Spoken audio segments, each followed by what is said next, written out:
Hello दोस्तों, स्वागत है आपका हमारे YouTube चैनल में। आज की वीडियो में हम प्रश्नावली 3.5 का प्रश्न नंबर 1 कंप्लीट हल करने वाले हैं। वीडियो को शुरू करने से पहले अगर आप चैनल पर नए आए हैं तो चैनल को सब्सक्राइब करके बेल आइकन को प्रेस करें। तो इसका प्रश्न नंबर 1 दिया हुआ है, निम्नलिखित समीकरणों के युग्मों में से किसका एक अद्वितीय हल है, किसका कोई हल नहीं है और किसके अपरिमित रूप से अनेक हल हैं। अद्वितीय हल की स्थिति में वज्र गुणन विधि से ज्ञात कीजिए। अगर आपको अब अद्वितीय हल है या किसका कोई हल नहीं है या अपरिमित रूप से अनेक हल हैं, इसके बारे में कोई जानकारी नहीं है तो इसका वीडियो मैंने पहले से बनाया हुआ है, जिसका लिंक मैंने डिस्क्रिप्शन में डाल दिया है। आप वहां से जाकर देखें और तुलना करना भी सीखें। तो चलिए चलते हैं इसके प्रश्न नंबर 1 की तरफ। जैसा कि प्रश्न नंबर 1 हमें दिया हुआ है, x माइनस 3y माइनस 3 बराबर 0 और 3x माइनस 9y माइनस 2 बराबर 0।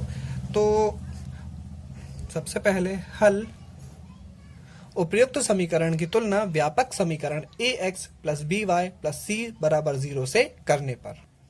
जब हम पहले समीकरण की तुलना करेंगे तो हमें a1, b1 और c1 के मान प्राप्त होंगे, और जब हम दूसरे समीकरण की तुलना करेंगे तो हमें a2, b2 और C2 के मान प्राप्त होंगे। अब हमें इस समीकरण से तुलना करना है, तो जो चीज x के साथ है, जो पद भी हमारा x के साथ होगा वो a का मान होगा।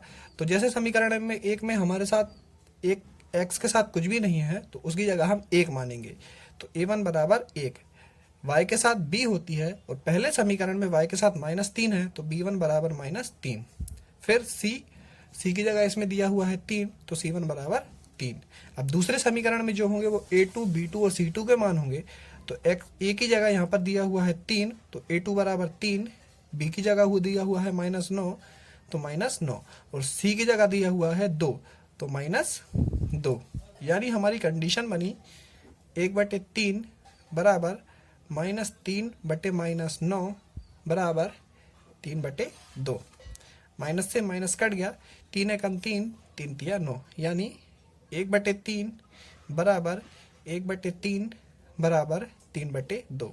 देखिए शुरू के ये पद तो बराबर है लेकिन तीसरा वाला बराबर नहीं है, यानी 1/3 बराबर 1/3 बराबर नहीं है 3/2। यानी कि a1/a2 बराबर b1/b2 बराबर नहीं है c1/c2, और ये होती है हमारी समीकरण के कोई हल ना होने की शर्त।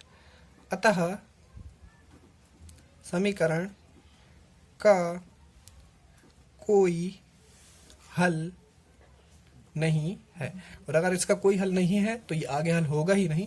एक लौती ऐसी कंडीशन होती है अद्वितीय हल की, जिसमें सवाल हल होता है, जो कि हम आगे करेंगे। उसके लिए अगर आप इनकी जानकारी आपको नहीं है तो आप मेरा इन्फॉर्मेशन वाला वीडियो जाके देखें, जिसका लिंक मैंने डिस्क्रिप्शन में डाल दिया है।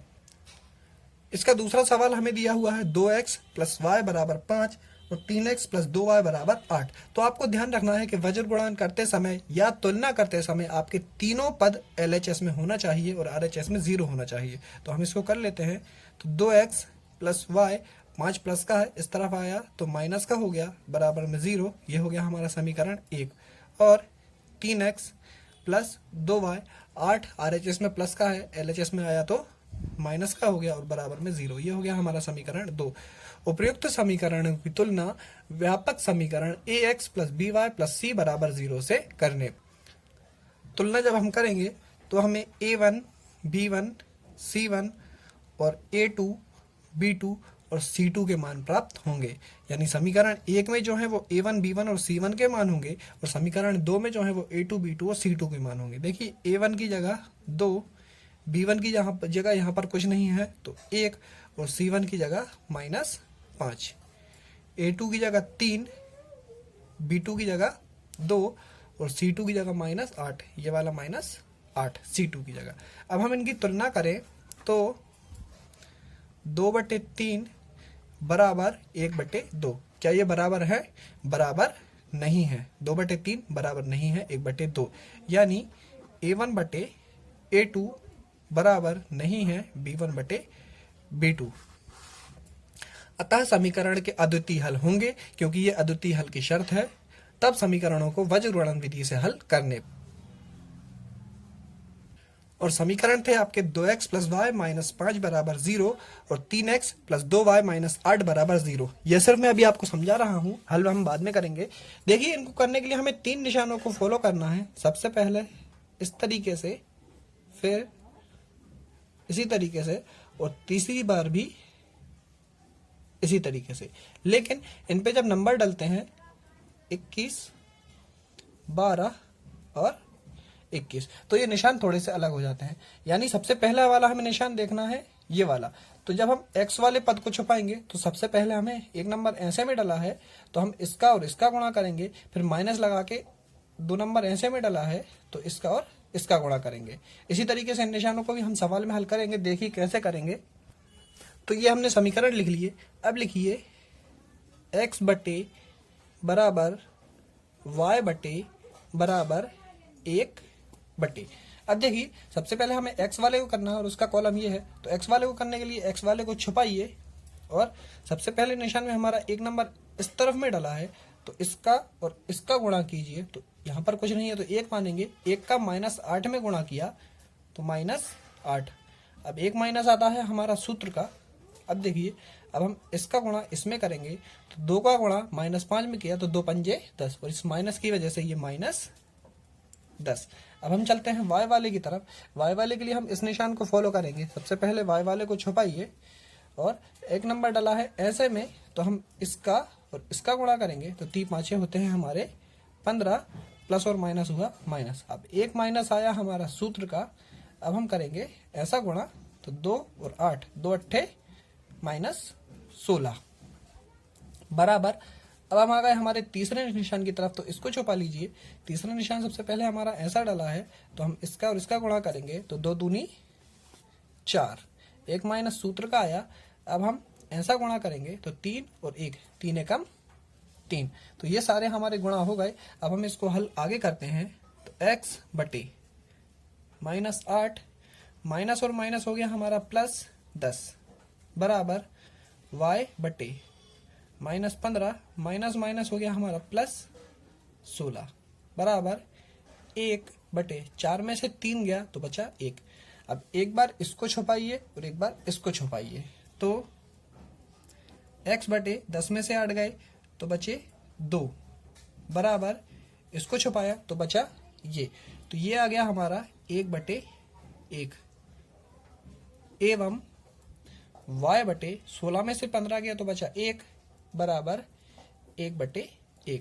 यानी एक बार हमने x का मान निकालने के लिए इसको छुपाया और y का मान निकालने के लिए हमने इसको छुपाया। तो इस तरीके से हमारी ये स्टेप बन गई। अब त्रियक गुणा कर दीजिए तो x बराबर 2 का 1 में गुणा किया तो 2 एकम 2 एवं y बराबर 1 का गुणा 1 में किया तो 1। इनके बटे में जो 1 है वो हम लिखें या ना लिखें कोई फर्क नहीं पड़ता। अतः x बराबर 2 व y बराबर 1, ये हमारा आंसर है। तो तीसरा सवाल हमें दिया हुआ है 3x माइनस 5y बराबर 20 और 6x माइनस 10y बराबर 40। तो हल, सबसे पहले मैंने पहले ही बोला है कि तीनों पद आपके LHS में होना चाहिए। तो 3x माइनस 5y माइनस 20 बराबर 0 और 6x माइनस 10y माइनस 40 बराबर 0, ये दोनों संख्याएं LHS में आकर माइनस की हो गई। ये हमारा समीकरण 1 और ये समीकरण 2। समीकरण 1 व 2 की तुलना व्यापक समीकरण ax plus by plus c बराबर 0 से करने पर। तुलना करने के बाद समीकरण 1 से जो मान आएंगे वो आपके a1, b1 और c1 के होंगे और समीकरण 2 से जो मान आएंगे वो a2, b2 और c2 के होंगे। जैसे यहाँ पर x के साथ a है, यहाँ पर x के साथ 3 है तो a1 बराबर 3। व्यापक समीकरण में y के साथ b है, यहाँ पर y के साथ -5 है तो b1 बराबर -5। यहाँ पर c अकेला है और यहाँ पर 20 अकेला है तो c1 बराबर -20। इसी तरीके से a2 बराबर 6 जो समीकरण 2 में है और b2 बराबर -10 और c2 बराबर -40। तब हम तुलना करें तो 3/6 बराबर -5 बटे -10 बराबर -20 बटे -40। माइनस से माइनस कट गया, 3 एकम 3, 3 दूनी 6, 5 एकम 5, 5 दूनी 10। माइनस से माइनस कटा, 20 एकम 20, 20 दूनी 40। यानी 1/2 बराबर 1/2 बराबर 1/2, यानी कि A1/A2 बराबर B1/B2 बराबर C1/C2। और ये शर्त हमारी अपरिमित रूप से अनेक हल की होती है। अतः समीकरणों के अपरिमित रूप से अनेक हल हैं। और इस कंडीशन में हम इन्हें आगे हल नहीं करते, सिर्फ हमारी अद्वितीय वाली कंडीशन में हम इन्हें आगे हल करते हैं। और क्योंकि समीकरण के अपरिमित रूप से आगे हल आ गए, इसलिए हम इसे आगे हल नहीं करेंगे। चौथा क्वेश्चन हमें दिया हुआ है x - 3y - 7 बराबर 0 और 3x - 3y - 15 बराबर 0। देखिए सारे तीनों ही जो पद हैं वो हमारे LHS में ही दिए हुए हैं, हमें कुछ करने की जरूरत ही नहीं है। इसलिए ये समीकरण 1 और ये समीकरण 2। समीकरण 1 व 2 की तुलना व्यापक समीकरण ax + by + c बराबर 0 से करने पर। तुलना करने के बाद समीकरण 1 से हमारे a1, b1 और c1 के मान आएंगे और समीकरण 2 से हमारे a2, b2 और c2 के मान आएंगे। देखिए समीकरण 1 में x के साथ कुछ भी नहीं है, इसलिए हम 1 मानेंगे। समीकरण 1 में y के साथ -3 है, तो b1 बराबर -3 और -7 हो गया हमारा c1 का। इसी तरीके से समीकरण 2 से a2 हो गया हमारा -3, a2 हो गया हमारा 3, b2 हो गया -3 और c2 हो गया -15। अब देखिए तुलना करते हैं, तो 1/3 बराबर -3/-3 बराबर -7/-15। इसको हम काटें तो माइनस से माइनस कट गया, 3 एकम 3, 3 एकम 3, यानी 1/3 बराबर 1/1। क्या ये बराबर है?